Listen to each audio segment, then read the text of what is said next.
नमस्कार। आज मेरे एक दोस्त ने मुझे फ़ोन किया और पूछा कि रसिया यूक्रेन के बीच में युद्ध खत्म हो गया क्या। मैं बोला नहीं, तो ना टीवी पे दिखा रहे हैं ना तुम वीडियो बना रहे हो। तो मुझे लगा कि युद्ध समाप्त हो गया। युद्ध तो समाप्त नहीं हुआ, लेकिन जो इंडिया की सारी टेलीविज़न चैनल आजकल उत्तर प्रदेश और बाकी 4 राज्यों के चुनाव को दिखा रही थी, उसके चुनाव परिणाम दिखा रही थी। मैं तो उत्तर प्रदेश में रह रहा हूँ, तो मैं भी थोड़ा सा उसमें इन्वॉल्व हो ही गया था। भले ही मैं उस पर ज़्यादा कमेंट अपना नहीं करना चाहता, इंडिया की जो लोकल पॉलिटिक्स है उस पर, लेकिन ध्यान तो उस पर रखता हूँ, रुचि तो मेरी भी उधर है ही है। रूस और यूक्रेन के युद्ध अब खुल गए हैं 2 दिशाओं में। अब जो दुनिया भर के युद्धों के विशेषज्ञ हैं वो इसके 2 रास्ते देख रहे हैं। एक रास्ता तो कुछ ऐसे लोग हैं जिनको लगता है कि रूस को जो चाहिए था वो प्राप्त कर चुका है।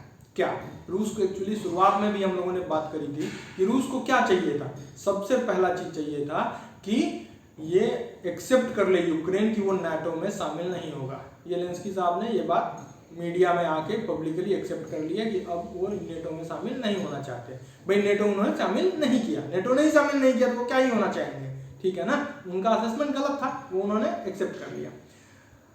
यूक्रेन के 2 पूर्वी भागों के 2 शहरों को, जिसको पुतिन साहब ने कहा था कि हम इंडिपेंडेंट एक क्षेत्र घोषित कर रहे हैं, उसको लगभग अलग कर देने का या उसको थोड़ी स्वायत्तता दे देने का, वो भी मोटा मोटी बात येलेंस्की एक्सेप्ट कर ही चुके हैं। ये 2 चीज। तीसरी चीज, अमेरिका एक्सपोज हो गया। अमेरिका अपने दोस्तों की मदद करने के लिए जाना जाता था, लेकिन इस बार वो रूस के आमने सामने नहीं आया और कहीं ना कहीं एक्सपोज हो गया। नेटो एक्सपोज हो गया। जब मैं कह रहा हूं नेटो एक्सपोज हो गया, इसका मतलब भी यही है कि अमेरिका एक्सपोज हो गया, क्योंकि असल में नेटो में चलती यूनाइटेड स्टेट्स की है। वो जो चाहता है होता तो वही है। तो ये दोनों एक्सपोज हो गए। पुतिन साहब ये भी चाहते थे, वो भी काम उनका हो गया। तो कुछ लोगों को लगता है कि अब व्लादिमीर पुतिन इसको, और चूंकि युद्ध शुरू हुआ और तीसरे चौथे दिन से ही निगोशिएशन भी शुरू हो गई है, निगोशिएशन टेबल पे भी ये लोग बैठ रहे हैं लगातार, तो लग रहा है कि अब ये शायद मामले को, रूस को जो चाहिए था उनको मिल गया और समाप्त कर देंगे। ये एक पहला तरीका है, ये कुछ लोगों का सोचना है।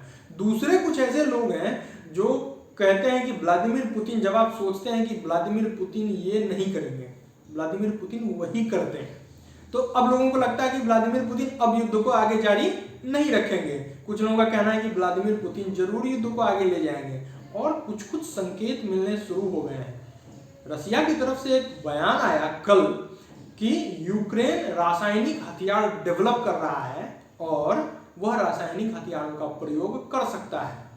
अब इसके 2 मतलब समझ में आते हैं, या तो ये सच में रासायनिक हथियार वहां डेवलप हो रहे हों, या दूसरी बात ये वर्तमान आसपास में जो छोटे मोटे छिटपुट युद्ध या गृह युद्ध जिसको कह रहे हैं, उस पर अगर आपकी निगाहें हैं तो आप ध्यान में देखेंगे तो पाएंगे कि अभी हाल के समय में जहां कहीं रासायनिक हथियारों का नाम आया है तो कहीं ना कहीं उसमें रूस का ही नाम आया है। सीरिया में बशर अल असद की सरकार ने विद्रोहियों के खिलाफ हाल में कम से कम 10 से 12 मौकों पर इंटरनेशनल मीडिया में यह बात फैली कि रासायनिक हथियारों का उन्होंने उपयोग किया। रासायनिक हथियार वास्तव में है क्या?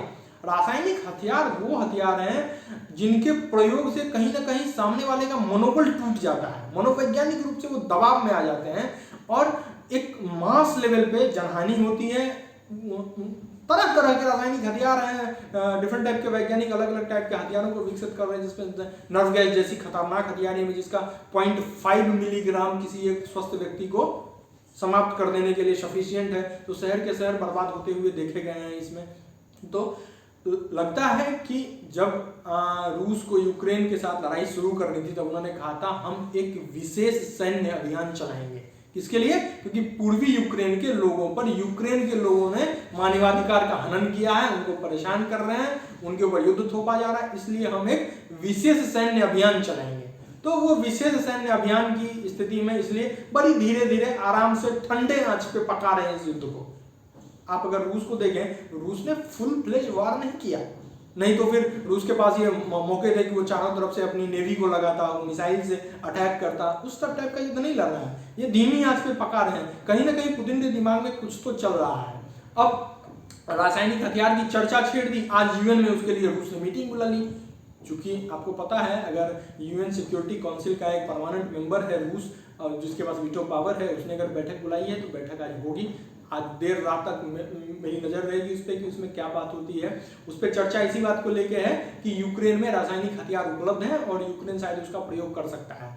अब कुछ लोग ये भी कह रहे हैं कि शायद पुतिन को एक बहाना चाहिए रासायनिक हथियार उपयोग करने का, इसलिए शायद वो इस सब तरह की बात की चर्चा चला रहे हैं। तो मैं इस बीच में इस पे वीडियो इसलिए नहीं लेके आ रहा था क्योंकि मुझे लग रहा था कि इसका कंक्लूजन समझ में नहीं आ रहा था कि किस तरफ ये युद्ध जाएगा। दो रास्ते हैं, एक तरफ रूस की जो अल्पकालिक जो उसकी मांगे थी मोटी मोटी युद्ध के शुरुआत में, वो लगभग सारी की सारी मान ली गई। दबाव में है यूक्रेन के पास अपार जनहानि हुई है, उसकी हालत खराब हो गई है, उसको तकलीफ हो गई है। और रूस को जहां जिस तरह की तकलीफ हो रही है, जैसे कि चाइना के बिजनेसेस रूस में बंद हो रहे हैं, इसके अमेरिका के बिजनेसेस रसिया से बंद हो रहे हैं, बड़ी कंपनियां वहां से उठ के जा रही हैं। चाइना को तो मौका है, चाइना प्रयास कर रहा है कि उस मार्केट में घुसे और उस पर अपना आधिपत्य जमा ले। जैसे कि फाइनेंशियल सिस्टम में अमेजोन पे, गूगल पे वगैरह रसिया में बंद हो गई, लोगों को कैश की दिक्कतें आने लगी, तो चाइना ने अपना पेमेंट सिस्टम वहाँ डाला। इस बार आपदा में अवसर तलाशने वाले हमारे महान प्रधानमंत्री वो भी घुस गए वहाँ, अपना रुपए कार्ड दे आया उनको, ठीक है, रुपए का पेमेंट गेटवे सिस्टम वहाँ पे दिया।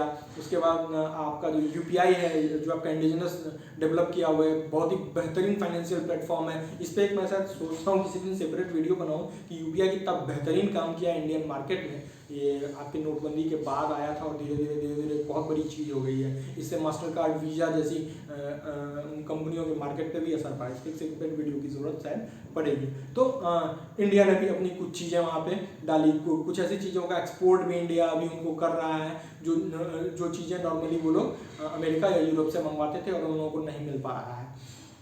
तो इनकी अल्पकालिक मांगे पूरी हो गई हैं। अब दीर्घकालिक योजना व्लादिमीर पुतिन के दिमाग में क्या है, ये तो व्लादिमीर पुतिन ही जानते हैं और सिर्फ वही जानते हैं, इनके अलावा और किसी को कुछ पता नहीं है। तो जैसे ही इसके बारे में कुछ महत्वपूर्ण अपडेट आएगा तो मैं वापस से आप लोगों के साथ उसको साझा करूंगा।